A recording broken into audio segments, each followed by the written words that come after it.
छठ पूजा का व्रत का प्रारंभ हिंदू माह के कार्तिक माह के शुक्ल की चतुर्तिथि से होता है। षष्ठी तिथि को कठिन व्रत रखा जाता है तथा दूसरे दिन सप्तमी को इसका पारण होता है। छठ पूजा में सूर्यदेव और छठी मैया की पूजा का प्रचलन और उन्हें अर्घ देने का विधान है।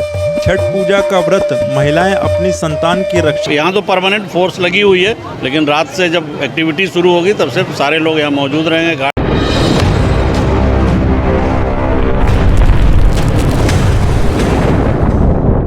नमस्कार, आप देख रहे हैं उत्तम सवेरा न्यूज़। मैं हूं अशोक पांडे। आज अभी हम लोग मौजूद हैं वाराणसी के 80 घाट पर मौजूद हैं। यहां पर आप छठ पर्व मनाया जा रहा है और छठ पर्व पर तमाम श्रद्धालु बड़ी संख्या में यहां पर मौजूद है। जिस तरह से आज यहां पर बड़ी संख्या में माताएं और बहनें ढलते हुए सूरज को अर्घ दे रही हैं, तो कहीं ना कहीं छठ पर्व अपने आप में बहुत खास हो जाता है और पूरे परिवार की सुख शांति का वर मांगने के लिए करती हैं।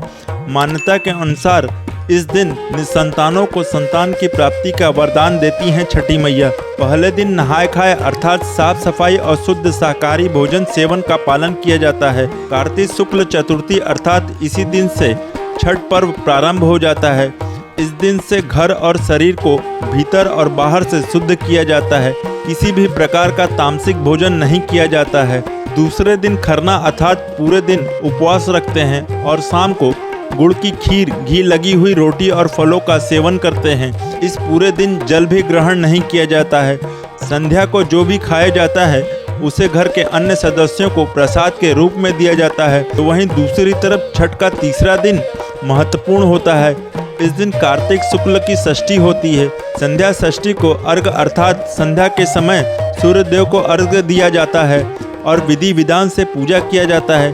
शाम को बांस की टोकरी में ठेकुआ, चावल और लड्डू के कुछ फल रखे जाते हैं। पूजा का सूप सजाया जाता है, तब सूर्य को अर्घ दिया जाता है। इसी दौरान सूर्य को जल एवं दूध चढ़ाकर प्रसाद भरे सूप से छठी मैया की पूजा भी की जाती है।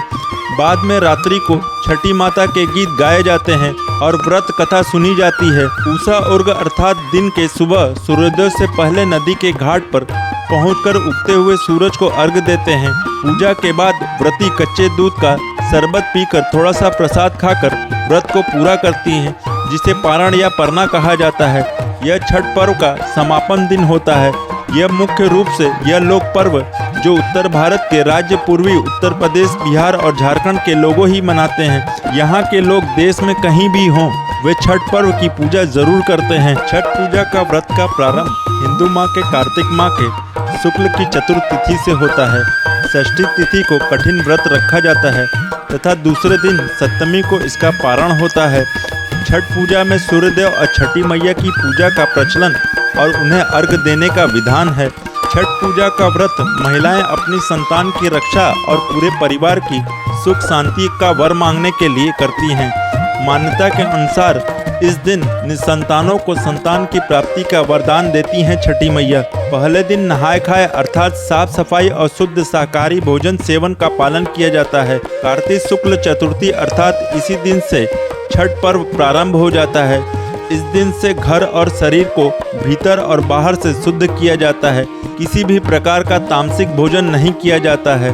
दूसरे दिन खरना अर्थात पूरे दिन उपवास रखते हैं और शाम को गुड़ की खीर, घी लगी हुई रोटी और फलों का सेवन करते हैं। इस पूरे दिन जल भी ग्रहण नहीं किया जाता है। संध्या को जो भी खाया जाता है उसे घर के अन्य सदस्यों को प्रसाद के रूप में दिया जाता है। तो वहीं दूसरी तरफ छठ का तीसरा दिन महत्वपूर्ण होता है। इस दिन कार्तिक शुक्ल की षष्ठी होती है। संध्या षष्ठी को अर्घ अर्थात संध्या के समय सूर्यदेव को अर्घ दिया जाता है और विधि विधान से पूजा किया जाता है। शाम को बांस की टोकरी में ठेकुआ, चावल और लड्डू के कुछ फल रखे जाते हैं। पूजा का सूप सजाया जाता है, तब सूर्य को अर्घ दिया जाता है। इसी दौरान सूर्य को जल एवं दूध चढ़ाकर प्रसाद भरे सूप से छठी मैया की पूजा भी की जाती है।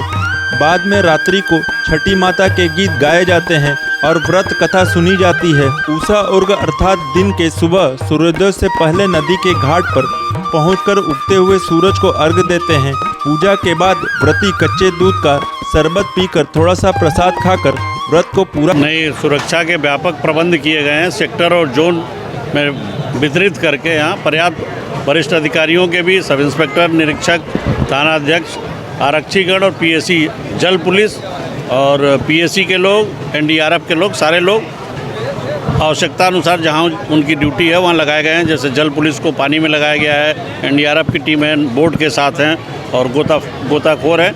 बाकी आप देख रहे होंगे कि पीएसी और पुलिस के, सिविल पुलिस के जवान जगह जगह खड़े हैं घाटों पे जहां भीड़ भाड़ है। रास्तों में जिधर से लोगों का, आमजन का आना जाना है, श्रद्धालुओं का, उस रास्ते में भी लगे है। पर्याप्त पुलिस बल लगी है। किसी प्रकार की कोई आपराधिक घटना की रिपोर्टिंग नहीं हुई है। व्यवस्था चाक चौबंद है और जनता को आने जाने में सुविधा प्रदान किया जा रहा है। बिल्कुल आधी रात के बाद से यहाँ तो परमानेंट फोर्स लगी हुई है, लेकिन रात से जब एक्टिविटी शुरू होगी तब से सारे लोग यहाँ मौजूद रहेंगे घाट पे और उनको सुरक्षित आएंगे। रास्तों में पुलिस लगी रहेगी, घाट पे पुलिस रहेगी, नाव में, नदी में पुलिस रहेगी। उनको सुरक्षा प्रदान किया जाएगा और त्यौहार को सकुशल संपन्न कराया जाएगा।